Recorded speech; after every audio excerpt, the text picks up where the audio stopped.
15 kabanata.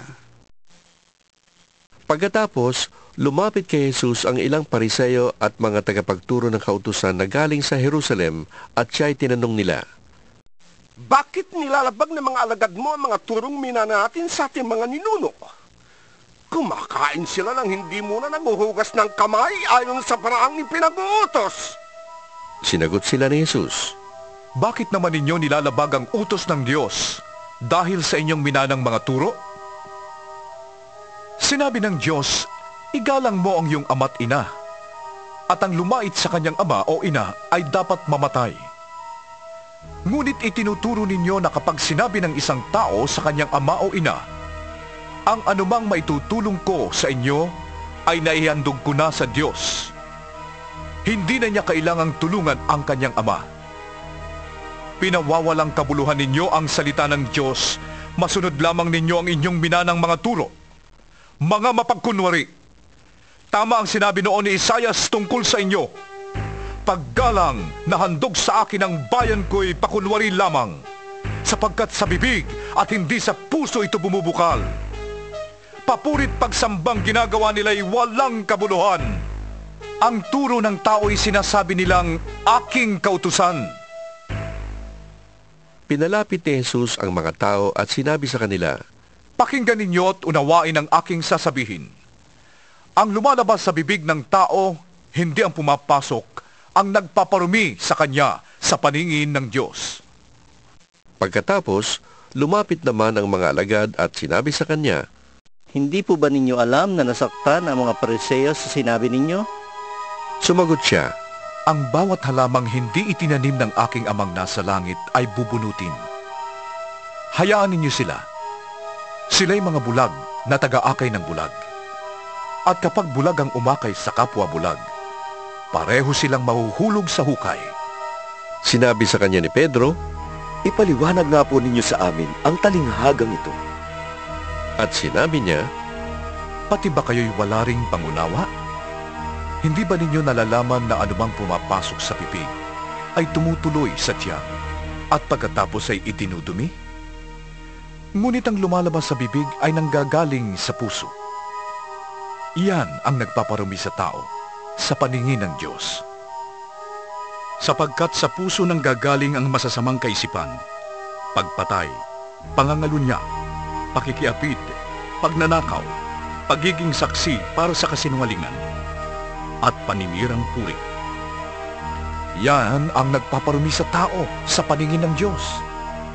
Hindi nagiging marumi ang isang tao kung siya man ay kumain ng hindi muna naguhugas ng kamay sa paraang naayon sa minanang turo. Umalis doon si Jesus at nagpunta sa lupaing malapit sa Tiro at Sidon. Lumapit sa kanya ang isang Kananea na naninirahan doon at sumigaw, Panginoon, anak ni David, mahabag po kayo sa akin. Ang anak kong babae ay sinasaniba ng demonyo at labis na pinapahirapan. Ngunit hindi siya pinansin ni Jesus. Lumapit ang kanyang mga alagad at sinabi kay Jesus, Paalisin na nga po ninyo siya. Napakaingay niya at sunod ng sunod sa atin. Sumagot sa Jesus, Sa mga naliligaw na tupa ng sambahayan ng Israel lamang ako sinugo. Ngunit lumapit sa kanya ang babae, lumuhod at nagmakaawa. Tulungan po ninyo ako, Panginoon. Sumagot si Jesus, Hindi dapat kunin ang pagkain ng mga bata upang ihagis sa mga aso. Tunay nga po, Panginoon. tugon ng babae. Ngunit ang mga aso man po ay kumakain ng mumong nalalaglag sa hapag ng kanilang Panginoon. At sinabi sa kanya ni Jesus, Napakalaki ng iyong pananampalataya. Mangyayari ang hinihiling mo. At noon di gumaling ang kanyang anak.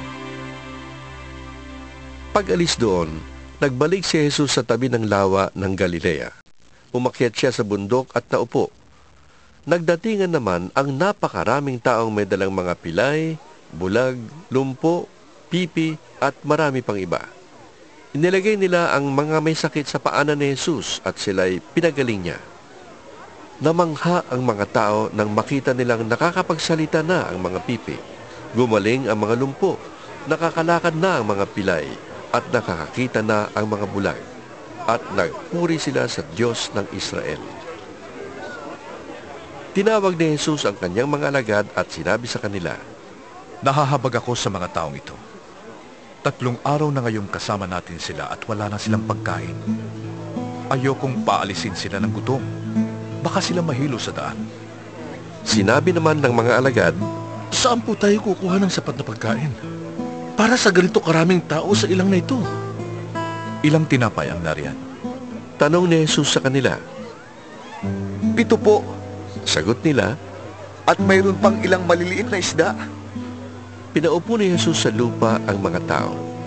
Kinuha niya ang 7 tinapay at ang mga isda at nagpasalamat siya sa Diyos.